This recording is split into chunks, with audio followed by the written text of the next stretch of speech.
É domingo de Páscoa e o Guarani não dá nenhuma esperança ao torcedor em uma possível ressurreição.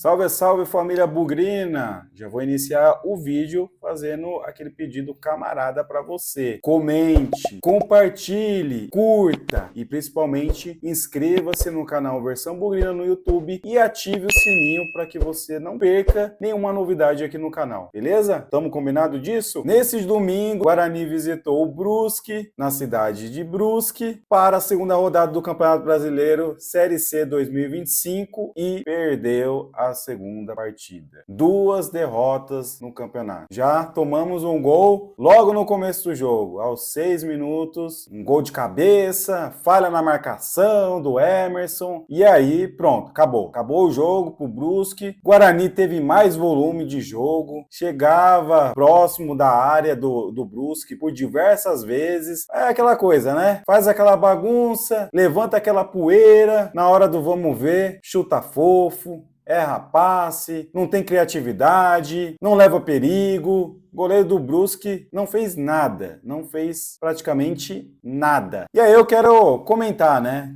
Tivemos mudança na equipe do jogo do Maringá para o jogo contra o Brusque. 4 mudanças. Saíram Anderson Leite, Natan, Pablo Baianinho e Samuel. Anderson Leite e Samuel que saíram no intervalo, né, da partida do Maringá. Eu só não entendi a saída do Natan. Para mim, o Natan, ele é titular absoluto na equipe. E entraram no lugar deles Sarará, Isaac, Denis Júnior e João Vitor. O ataque, já tivemos uma grande mudança, concordei. Agora, Isaac vai no lugar do Natan, ou para dar uma reestruturação ali no meio de campo, e o Isaac já entrou como capitão, né? Então, assim, tem coisas que você não consegue entender, né? Por que um cara que é reserva, que não teve nem destaque no Paulistão, entra como titular na partida contra o Brusque e ainda entra como capitão? Tem algumas decisões do Maurício que eu não consigo entender. Enfim, sobre a partida, quem assistiu viu que foi horrível. O Guarani teve mais volume de jogo, mas isso não adianta nada. Tem que fazer gol, tem que ser efetivo. Agora, uma questão que eu vou levantar aqui. Matheus Sarará foi expulso da partida. Meio que faltando alguns segundos para terminar o jogo, ele foi expulso. Para mim, o Matheus Sarará é o símbolo do que está acontecendo no Guarani. Alguma coisa de estranho está acontecendo no Guarani, internamente. Matheus Sarará levou cartão e ele tava pedindo para ser expulso. Toda jogada ele chegava truncando. Era um bracinho sobrando, era uma perna sendo usada para chegar mais forte, era um empurrão ali, era um empurrão aqui. E aí, para mim, ele conseguiu o que queria: ser expulso da partida no final do jogo, praticamente. E para piorar, Anderson Leite, que começou como reserva, levou cartão amarelo no banco e aí foi reclamar alguma coisa com o juiz e foi expulso. Ou seja, Anderson Leite levou 2 cartões fora de partida, né?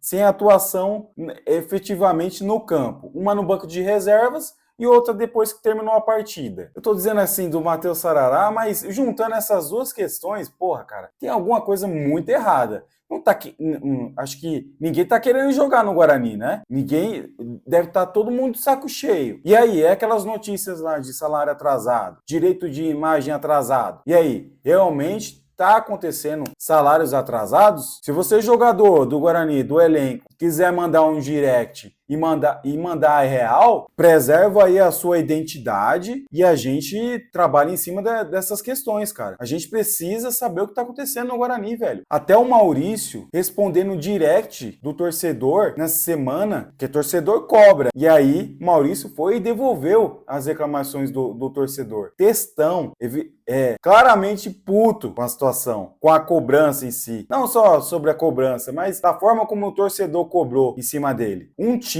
que fica 40 dias treinando e não muda nada, não evolui nada. Na partida contra o Brusque, foi basicamente o time base do Campeonato Paulista. E a gente não viu nada. E outra, cadê o Giva, velho? O Giva que fez 2 gols aí no Paulista. Bom meio de campo. Cadê o Giva pra jogar, caramba? Cadê o Giva? Última vitória do Guarani foi contra o Água Santa no dia 6 de fevereiro, 4-0. De lá para cá, 7 jogos sem vitórias. E aí, até quando o Guarani vai ficar sem ganhar? A nossa Série B já foi terrível. Ficamos aí diversos jogos sem ganhar. Praticamente todas as rodadas na última colocação. A gente vai repetir a mesma coisa na Série C? A nossa diretoria, diretoria, de colocar culpa externa. Segundo são os blogueiros, os culpados, pelo fracasso em contratações. Pastana para de se sustentar em histórico de Richard Rios, Yuri Tanque, Jamerson, acesso de 2016. O mundo gira, cara. O tempo não para, a gente precisa evoluir, a gente precisa progredir. E aí, cara, vamos se movimentar. Chega de desculpas, chega. Alguma coisa de errado está acontecendo no Guarani e isso a cada rodada está se tornando mais claro. Vai sobrar para o Maurício uma demissão, caso ele não ganhe do Caxias. Mas e aí, quem que vai vir? Quem que vai voltar? Mudar só o técnico é o suficiente? E esse time vai dar liga quando, cara? Brusque caiu com a gente no ano passado. Brusque empatou com o Ituano na primeira rodada, que também caiu com a gente o ano passado. A gente pegou o Maringá, que é um forte candidato ao acesso, beleza. Mas e aí? Fizemos 2 gols nos caras de bola parada, falta e pênalti. Quando é que a gente vai fazer gol construído? Quando é que a gente vai se defender bem, sabe? Tá difícil, hein? Tá difícil. Cuidado que tem mais buraco. Tem um buraco da Série D. Se continuar assim, vai cair. Vamos sumir do mapa um dia e vamos só disputar a Copa Paulista. É isso que vocês querem? É o quê? É desvalorizar para vender para um SAF mais próximo? Santa paciência, ser torcedor do Guarani. É santa paciência.